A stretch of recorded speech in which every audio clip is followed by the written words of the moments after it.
next in oral pathology we will be discussing about developmental disturbances of tongue. So in this we will be seeing about Aglossia, Microglossia, Macroglossia, Angular glossia, cleft tongue, fisher tongue, median rhomboid glossitis, hairy tongue, geographic tongue, lingual varices and lingual thyroid nodule. So we will see each of them in separate videos. So in the first video we will be seeing about Aglossia, Microglossia and Macroglossia. So coming to Aglossia and Microglossia, first we will separate the name to know what it is. So separating Aglossia into Aglossia, A means absence, there will be no. Glossia is tongue, so there will be absence of tongue. Micro means smaller in size, glossia again tongue. So here the tongue will be smaller in size. And this one is a very rare developmental disorder, and it was first published in very early in 1780. It was given by Gaillard and Nock to Antoine de Jussieu. So just remember, it's a very rare developmental disorder. So actually what is aglossia is, it is microglossia plus glossoptosis. Glossoptosis means the tongue will also fall back. So in here we can see it will be a very small tongue. It will be a rudimentary tongue.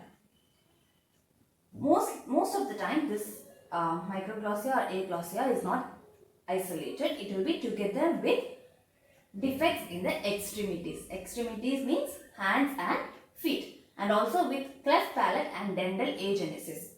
There will be also absence of some tooth also in these patients. Now coming to the gender predation, we can see both males and females are affected equally. Now what is the cause of this?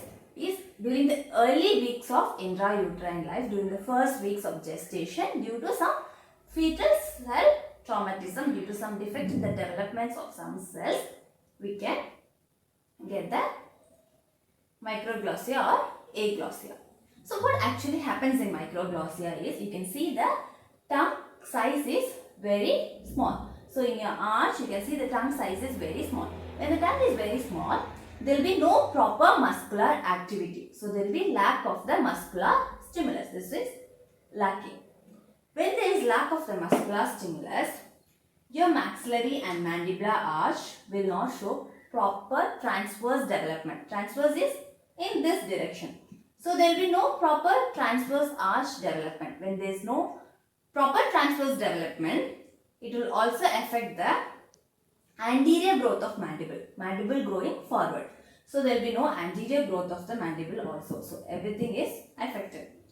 Due to this, what you can see finally in the arch is no muscular activity, no transverse growth. Your arches will be also much constricted. Your arches will be V-shaped. Your arches will be V-shaped. There will be no growth of mandible. It will also lead to retrusion of the mandible, and overall it is leading to a very severe malocclusion. So this is about aglossia and microglossia. Coming to macroglossia. So macro means larger in size, glossia means tongue. So macroglossia means larger tongue. Some of the other names are tongue hypertrophy. So hypertrophy, we know there is increase in the size of cells.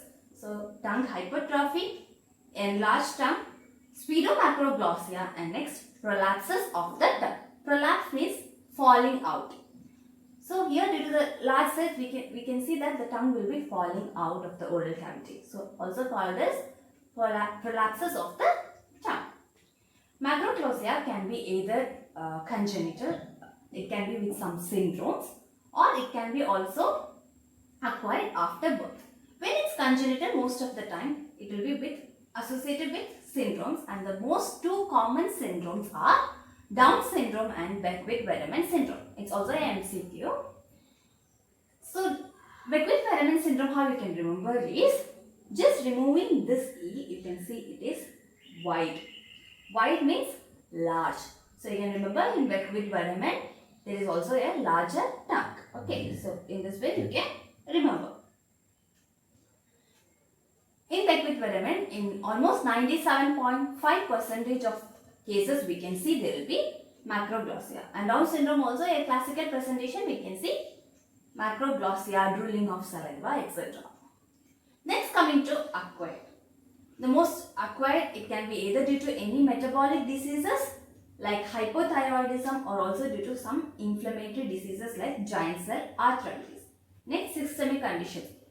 Like even in acromegaly we can see macroglossia. So any systemic conditions, traumatic conditions or neoplasm. Some tumors can also lead to larger tongue size. Next, the main two types of macroglossia are true and pseudo. True means the tongue is larger. The tongue itself is larger in size. Whereas in pseudo, the tongue is not larger in size. The tongue will be normal in size. The tongue will be normal in size, but it will be providing an illusion that it's larger. Most of the time, the main reason for these are retrognathic jaws. Either mandible or maxilla can be small, but the tongue will be normal.